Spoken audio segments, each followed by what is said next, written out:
Do I step up when things get tough, or do I allow challenges to bury me? This is one that I've struggled with a long time. It's one that I hear clients struggle with in their check-ins. They come to me and be like, Corey, like things are really rough on the home front. I don't have a lot of time. I feel like I'm at my wit's end. I don't think I'm going to be able to execute fully. I don't know how to commit to this without feeling so guilty and shameful. Now, this is where I think it's important to have someone in your corner who can really be honest with you and be like, hey, if that's what's going on, you might not be in a good position to give this what your best looked like before. Maybe your best looks like tracking your food, but knowing like I'm probably only going to be able to adequately hit my protein. Maybe it means, hey, I'm not going to do the total amount of cardio, but I'm going to hit the minimum amount of steps in some form or fashion. Maybe it means I'm going to do the workouts, but on the days where my ass is like just really kicked and I'm so under recovered because maybe I didn't sleep, maybe I was up all night with my kid. It's like, okay, those are allowances in areas that it's like, I'm not going to tell you as a client, be like, oh, just suck it up, just figure it out. It's like, there are instances where it does make sense to listen to your body, listen to your circumstances, and you will actually be better off by pulling back. But what about the other avenue where things do get tough and you're reaching new levels of discomfort and you're like, this is hard to maintain, this, hum of being in a deficit that truly is just so uncomfortable to sit in. I think a lot of people do feel that, especially when they're getting to body fat so low for the first time. And it's like, this is where you can spiral. You can start being shitty to the people around you. You can start freaking out, messaging your coach like, I think something's wrong. In the case that something isn't wrong, okay, cool.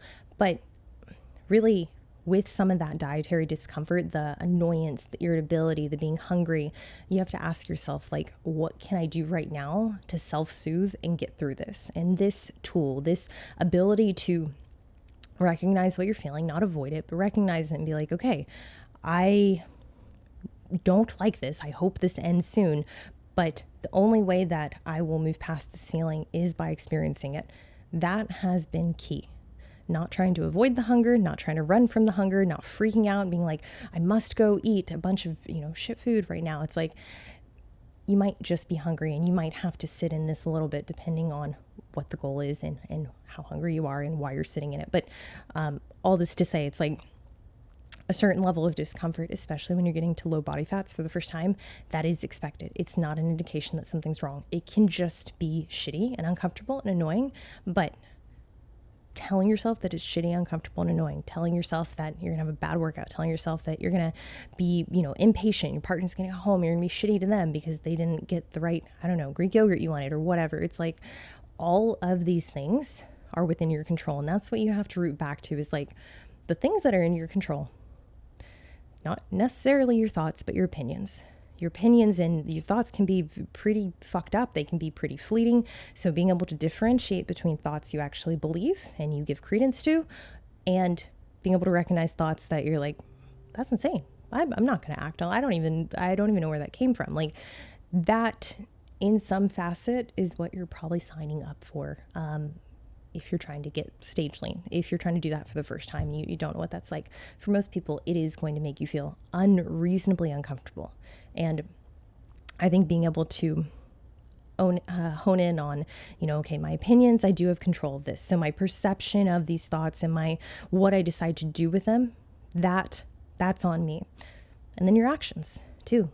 So it's like when things get hard, when you feel like crap, like, gosh, I had a terrible session on Monday. Like Monday, I knew going into B Stance RDLs, like we had been gone, we'd been in Texas for a week. The last few days I've been like under on calories, predominantly pulling from carbs. So, I'm feeling it. Like I'm in a deficit. I'm trying to make up some progress. And like, honestly, I went into that session. I was like, I deserve this. Like I deserve to feel like shit right now because I've been under eating, haven't been hydrating. I knew I was going to be under recovered from Texas and just the stress and the travel and sleep and da-da-da. But like, it wasn't upset. It was like annoying. And it was like, this session is shit. Like, this is not good. I am weak. Things feel bad. doing split squats. Like I was using 30s bilateral, and like I was very unstable. Like I really struggled. And like truly, I was like, well, this is what I have to work with today.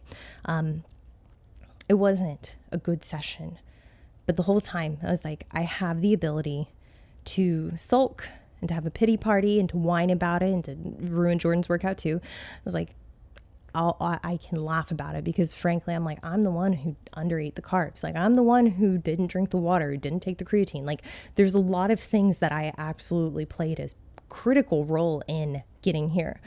And then from there, I'm like, okay, so what are we going to do about it? So that was an experience for me, a tough time. It was annoying time, but it was also fleeting. I'm like, once I'm done with this, I'm done with it. Like I just have to complete it. And even if it's not a great workout, it's still something. Like it still steps in the right direction and I can get something from this. And mind you, like I've been sore as shit the last 2 days, like really, really uncomfortably sore. The more tough times that you get through, the harder times that you get through, that you're able to come out of and act in a way that's aligned with what you believe is adequate, what you believe is representative of, your morals, your ethics, whatever it is, the better off. Like you build equity from doing that. It's also evidence for you to then see, like in future tough times, like, hey, like you have the tools to get through it and behave the way you want to and feel the way you want to. And it doesn't have to feel good, but, and you can certainly acknowledge like this sucks, but at the same time, it's like, what are you going to do about it? Like what can you do about it? Like actually, what can you do about it? And I'll tell you a story. I didn't think I was going to talk about this on podcast, but yes, we're doing this. Thanksgiving, my car got broken into, and they tried to steal my car. They fucked up the ignition, just broke the whole thing. Apparently this is a very stealable car, as I'm just learning. It's like a TikTok trend, and you can do it very easily.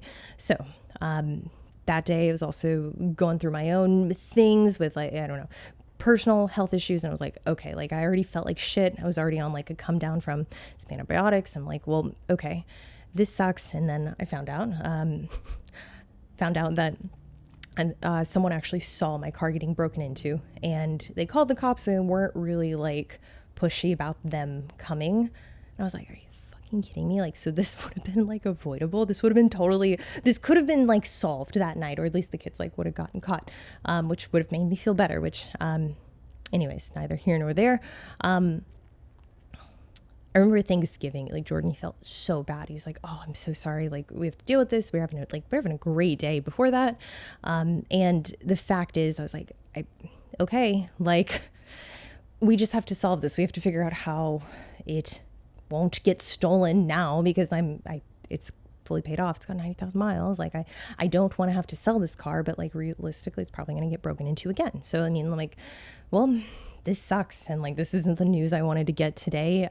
Definitely kind of throws a wrench in things, because now I have a bunch of mini tasks to deal with on account of this. And it's like, what are you going to do?